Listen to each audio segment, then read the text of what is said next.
Bonjour tout le monde, je vous retrouve aujourd'hui pour vous filmer ma pile à lire du mars au féminin. Donc depuis déjà quelques années, Flow & Books organise en mars une sorte de mini-challenge, enfin de challenge en fait, durant lequel on doit lire un maximum d'autrices. Alors elle fait également des menus. Mais moi personnellement, ces menus ne m'intéressaient pas, enfin pas ne m'intéressaient pas, mais ne me correspondaient pas. Je préférais être vraiment libre et plus me focaliser sur les autrices et me faire une petite pile à lire complètement libre sans avoir des menus imposés. Alors le premier roman que j'ai glissé dans cette palle, c'est Queenie de Candice Carty-Williams. Donc je l'ai reçu des éditions Calman Levy. Ce roman, quand j'ai vu qu'il sortait, il m'a sauté aux yeux. Alors déjà la couverture est hyper flashy, elle attire le regard. L'histoire, donc c'est l'histoire d'une femme, d'une jeune, non, je ne sais pas si elle est jeune en fait, oui, d'une jeune londonienne qui est d'origine jamaïcaine et qui, de ce que j'ai compris, enchaîne les galères et ne se sent pas bien dans sa vie. Et elle va mener un combat pour montrer que sa vie vaut tout autant que celle des autres et la vie d'une femme d'une femme noire, pardon, compte tout autant que toutes les autres également. Donc c'est un roman qui a l'air vraiment d'actualité, qui parle du racisme, mais qui est aussi, je pense, féministe. Il me tentait énormément et il sera très vite lu. Il fait seulement 350 pages, quelque chose comme ça, non, presque 400 pages, mais il a l'air génial. Le roman suivant, c'est le dernier roman de Laura Trompette, donc c'est la révérence des éléphants, que j'ai reçu des éditions Lily Charleston. Ce roman-là, pareil, dès que j'en ai entendu parler, je savais que j'allais le demander aux éditions Lily Charleston, pardon. C'est un roman qui traite notamment de la mort. Ça parle d'une femme qui veut mourir, qui est malade, je le suppose, et qui souhaite mourir, mais ce n'est pas possible dans son pays. C'est le souvenir que j'ai. Ça se trouve, c'est pas du tout ça, hein, mais ça parle aussi de la disparition des éléphants d'Afrique et de la renaissance des sentiments amoureux. Donc voilà, ça a l'air d'être un très très très beau roman. Est-ce qu'on parle de cette magnifique couverture? Elle est juste sublime. Ce sera mon premier roman de Laura Trompette. Je n'ai jamais rien lu de cette autrice, mais j'en ai déjà beaucoup entendu parler et j'ai hâte de la découvrir à travers cette histoire-là. Le troisième roman, il s'agit de Un nom sur la liste de Monica S. C'est un roman que j'ai reçu récemment des éditions Nathan. C'est un roman qui se concentre sur la Deuxième Guerre mondiale et on parle d'une jeune fille qui s'appelle Zofia, qui a fait une promesse à son petit frère Abek de le retrouver. Donc en fait, tous les deux vont être arrêtés et vont être internés dans un camp. Donc ils se sont séparés dans le camp de Birkenau et Zofia, voilà, va promettre à son petit frère de le retrouver après la guerre. Et donc une fois la guerre finie, elle va tout faire pour retrouver son frère. C'est une histoire qui a l'air super touchante, super poignante. C'est un livre jeunesse. Je sais pas du tout, j'ai pas encore lu d'avis dessus, mais j'en attends beaucoup. Ça a l'air vraiment très beau à voir. Ensuite, j'aimerais bien lire L'écorchure de tes mots que j'ai reçu des éditions du Chat Noir. L'autrice, c'est Pascaline Nolo, que j'ai découvert cette année avec son roman Rouge qui a été un coup de cœur. Il est d'ailleurs dans mes 5 sélectionnés du PLIB 2021 du coup. C'est une autrice qui m'a complètement convaincue par sa plume qui était percutante, une très belle plume très bien travaillée. Et je savais pas du tout qu'elle avait écrit un roman aux éditions du Chat Noir. Du coup, je suis très contente de l'avoir reçu. Alors, ce roman, c'est plus un roman adolescent. Rouge, il me semble que c'est plus adulte. C'est adulte, tout simplement.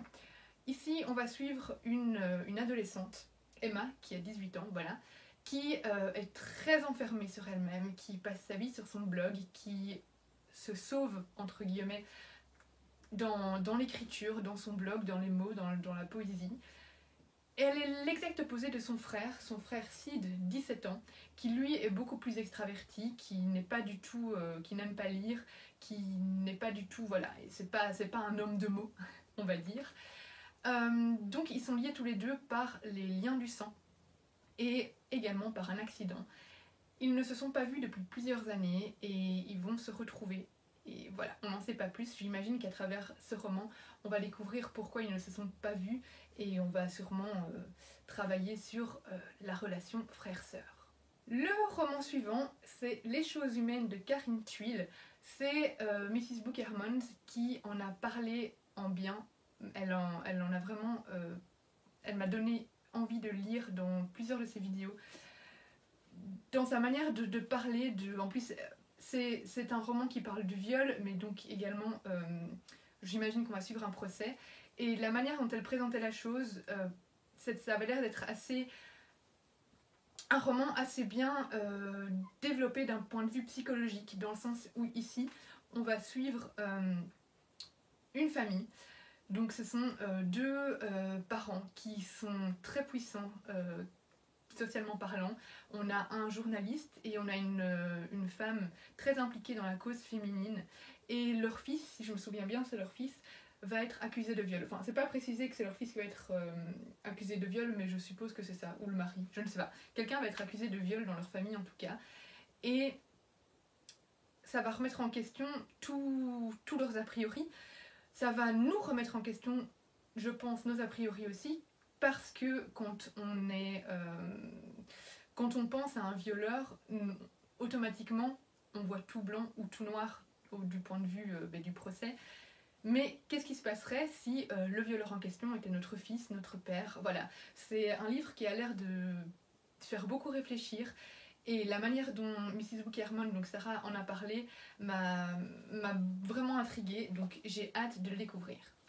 Ensuite, on a Le bal des folles de Victoria Mass. Celui-là, vous en avez sûrement déjà entendu parler. Je crois que c'était l'année passée, il a fait beaucoup entendu parler de lui l'année passée. J'ai pas lu le résumé, mais en gros, ça parle de femmes internées contre leur volonté dans une maison de fous.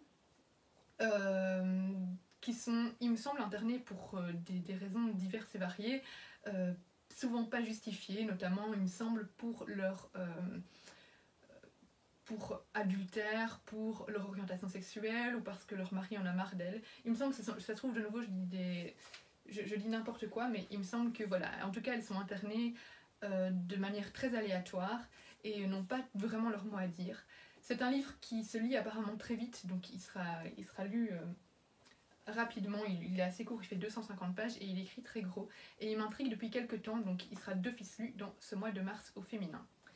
Et enfin, le dernier roman, c'est Betty. Celui-là aussi, vous avez dû déjà en entendre parler. Donc Betty de Tiffany McDaniel, qui est de nouveau la couverture est juste à tomber par terre. Il attire le regard, c'est un super bel ouvrage. Ma maman me l'a prêté, elle l'a reçu à Noël et j'avais vraiment envie de le découvrir, donc je lui ai très vite volé. Donc c'est l'histoire d'une petite indienne. Il me semble qu'elle est la fille d'un indien. Son père est cherokee et sa mère est blanche. Et donc elle va évoluer dans cette famille, c'est la 6e de 8 enfants. Elle va grandir en étant bercée par les histoires de ses ancêtres, donc du côté de son papa. Et apparemment il y a des noirs secrets qui règnent sur cette famille, et elle va se réfugier dans les mots. Voilà, j'en sais pas beaucoup plus, c'est un résumé assez long, assez compliqué, et surtout j'ai pas envie d'en savoir beaucoup plus sur ce roman, j'ai envie de me laisser complètement emporter. Donc on va voir, mais c'est un roman que je suis sûre d'aimer. Et ce sera peut-être une de mes prochaines lectures. Voilà, c'est tout pour cette palle du mars au féminin. Il y aura sûrement d'autres romans qui vont s'ajouter. Je vais essayer de lire un maximum d'autrices. Après, il y aura par exemple d'office le nouveau roman de Julien de la bibliothèque du Juju que je vais glisser dedans. Mais c'est pas grave, on pardonne, c'est Julien, hein, tout le monde l'aime. Mais sinon, à part ça, je vais essayer de lire un maximum d'autrices. Et je vous ferai un petit bilan, je pense, au fur et à mesure du mois, pour pas tout faire à la fin. Voilà, c'est tout pour cette vidéo. Merci d'avoir tenu jusqu'ici, merci de m'avoir écouté jusqu'au bout. Et on se retrouve bientôt dans une prochaine vidéo. Bisous!